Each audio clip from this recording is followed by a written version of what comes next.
بسم الله والصلاة والسلام على رسول الله. حبيبتي اليوم عندنا الوصفة تاع اليوم بطاطا سهلة يعني ولا أسهل. ويعني الطريقة هذه بالذات أنا جربتها عدة مرات تكوني بتجيب بنينة هايلة. اللي هي عبارة عن بطاطا. أنا قصيتها بهذه الطريقة، تحبي ديريها يعني دوائر ولا الكمية اللي حبيتي.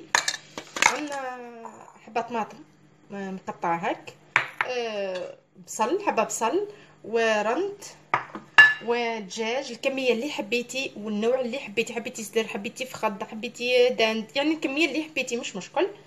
عندنا فنجان زيت، وعندنا هنا هذه التتبيله اللي حنديروا بها اللي هي معدنوس، توم، طماطم، ملح، فلفل، زنجبيل، راس الحانوت. هنا التوابل حطي واش حبيتي والشي اللي قدرتي عليه. الطريقه هي كالاتي: ان نحطوا هذه التتبيله، نحطوا معها الزيت، نخلطوها مليح.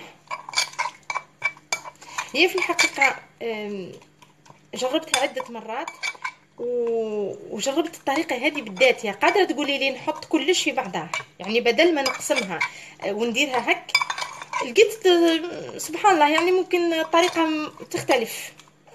بعد ما نخلطها هكا نحطو نصف هذا الخليط هنايا في الدجاج والنصف الآخر في البطاطا هكذا. طبعا اليد هنا تلعب دور، لازم باليد نضعفوا هذا الدجاج هنا، نخدموه هكذا بيدينا مليح هكذا، ها مليح. نفس الشيء نعملوه مع البطاطا، نحكموا هذيك الخليط اللي درناه نخلطوا فيه البطاطا مليح، يعني نحكوا حبة البطاطا هكذا. ها الا كنتي زاربه يعني مرقي وحطي مباشرة. هنا انا اصلا حنمرق بالماء يغلي يعني باش نسرع العمليه.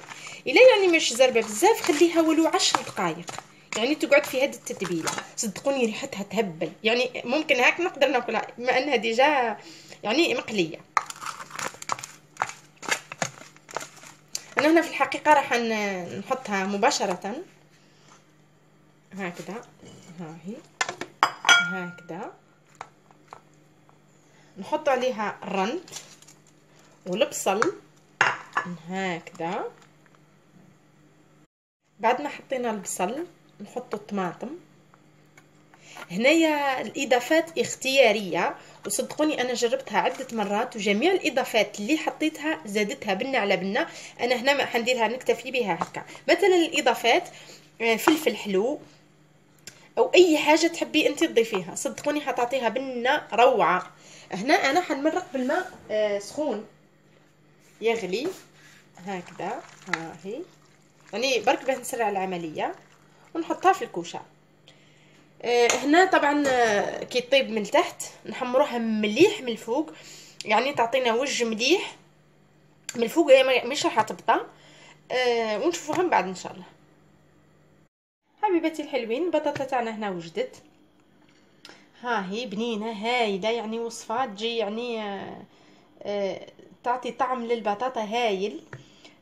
نتمنى انها تعجبكم. ما تنسوش الاشتراك وتفعيل الجرس ليصلكم كل جديد. ان شاء الله تعجبكم وتجربوها.